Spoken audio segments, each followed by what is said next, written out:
Hey everybody, it's Jason Blaha here, and today I thought I would chat with you guys a little bit about why novice lifters stall on lower volume programs. And this is one of the things that I think confuses a lot of people, and I've done quite a few videos in the past discussing why volume itself can be a problem for a lot of people. You know, why they need more training volume, particularly as a late novice. We've discussed stuff like food intake. And what guys have to understand is that if you're lean and skinny already, if the scale's not going up, you are simply not going to gain any muscle or strength, right? There's just a point where you can't do anything. It's like because you're not bulking, okay? We've covered all that. And bulking doesn't mean you get fat, but bulking means the scale has to go up. And if you're 5'11" and 150 pounds and you're not willing to gain 10 pounds of body weight, you're done making gains. That's it. You're probably done for the rest of your life. You're not going to gain any muscle. You're not going to gain any strength. You made that conscious choice. Because you can't recomposition when you're lean already. So,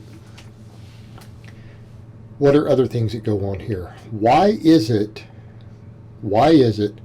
that some lifters seem to make great gains on these novice programs? Minimalist linear progression novice programs. Why do some guys make really good gains and others seem to flounder and spend a couple of years on a program like this and not get anywhere? And it has to do with the quality of the volume. Now people say, well, genetics. Well, yeah, genetics play a role. Some people are more explosive than others genetically. Some people have a higher kinesthetic IQ genetically. They're better at movement. And I think these are the ones that play in the most. What do you mean? Well, one of the things that I've noticed as a coach, because I've had quite a few guys who are novices contact me for coaching, and I have coached guys who were what I would describe as still novice lifters. Many of them very much novice lifters by my standards, even though they've been training for years. Okay, and what are the common trends that I see there? Several things. I've seen several common trends, and I see the same thing when I look at other guys out there. I see guys out there who have run these programs and bumped into them in gyms, and I see them online, and I see some common trends when you watch them lift. And the two biggest trends that I see are that they have bad form. Okay, they have bad form, and they're slow. Those are the two most common trends. Now people say, well, why does that matter? Either they're adding weight to the bar or they aren't. Well, the question becomes, why do they always stall? Okay, if you're doing a 3x5 or a 5x5 squat and bench program and you stall, what is the reason why you stalled? It's very, very simple. If you're trying to add weight and you keep hitting stalls and having to reset, what is the specific reason? Biologically, what is going on? Well, size equals strength. Progressive overload, okay, the weight on the bar, is evidence that you have gained muscle mass. As we gain muscle, we have the ability to lift more and more weight for the same amount of work, right, for the same number of reps and sets and things. It means that they haven't grown. Okay, that's what it means. If they are stalling, they are not gaining muscle in the muscles appropriate to those lifts. So what do you mean? The progressive overload isn't what makes them grow? No.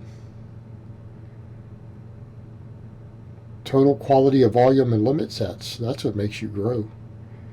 It's not the fact that you added weight that's always what's going on. And here's the issue. So where do the other things fit in? Okay, if we're running a lower volume training, let's say you're doing starting strength, or you're running strong lifts, you're running one like my novice 5x5, you only have 3 to 5 sets of squats for 5 reps. Okay, 3 to 5 sets of bench for 5 reps. How many working reps is that?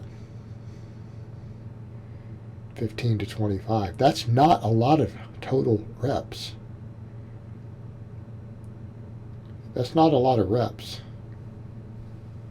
Can you grow from it? Yes, absolutely.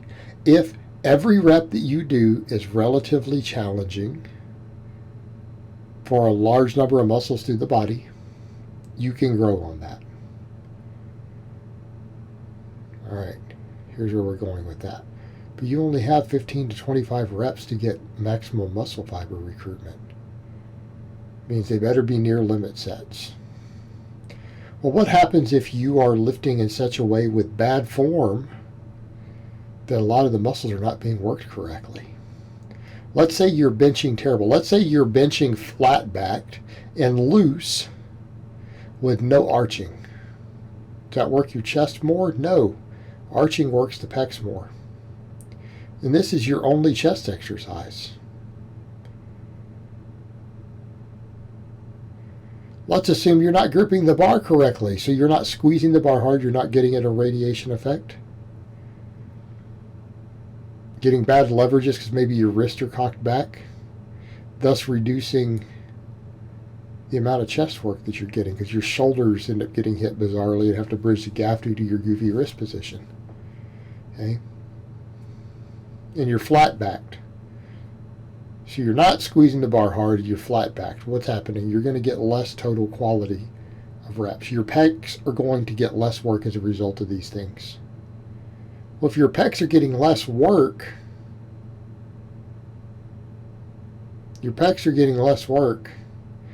they're growing slower. You don't have a whole lot of reps. You need every rep to count when reps for your total workout are that low.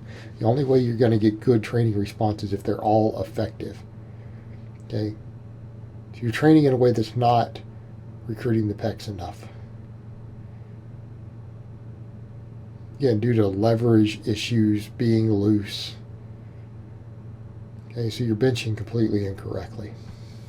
And you're under-training the pectorals in that case. And if the pectorals are under-training, the whole bench is going to go up slower. You're going to stall. What else are they doing? They're slow. They're not exploding. Or, when I try to tell some guys how to explode, they don't understand the difference between exploding and jerking, and they just jerk weights or bounce weights. The end result, lower quality muscle contraction. If you can explode while staying tight, what happens? We get superior muscle contraction.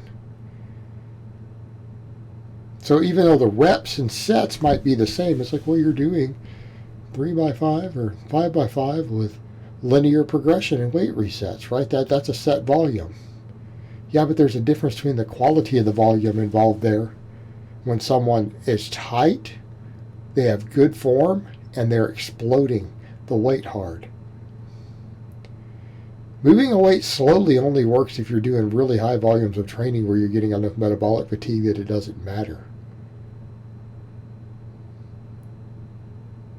When a training volume is near the minimum thresholds for adaptation, which these programs tend to be, if you are not exploding and you're moving too slow, you may not be getting enough total reps to hit the upper threshold fibers. So therefore, you're not doing enough work. Your volume is too low for the level of intensity with which you are putting out. What's the end result? You're not going to gain muscle. Okay, not going to gain muscle. Same thing if the technique is off and a lot of the primary movers are just not getting as much as they should be. And then something else fails and gives out. All right, your gains are going to come very, very slowly at that point. So this stuff matters. It matters a lot. And the thing is, I'm shocked at how many guys, I'll see who say, well, we've watched your stuff a long time. They can't perform a bench press correctly. Okay, and they don't get tight. They've never watched anything on how to set up and how to arch and dig in tight. Same thing with squatting. Right? Same thing with pin leg rows. They'll just be jerking the weight off the floor instead of pulling and being explosive. They're jerking, hoping that that's explosiveness, and it's not. Okay? That's using outside inertia and cheating to explode a weight up instead of using the muscles to create instantaneous force. So these combinations of things are what causes it. Right? This is a combination of things that cause it. Yes, we could talk about the other end that you need more volume. Well, in this case, you're getting less volume than you should from an already fairly low volume program. Okay, and the end result of that is going to be less muscle growth, which means less strength. All right, guys, but that's really all I have to say on that today.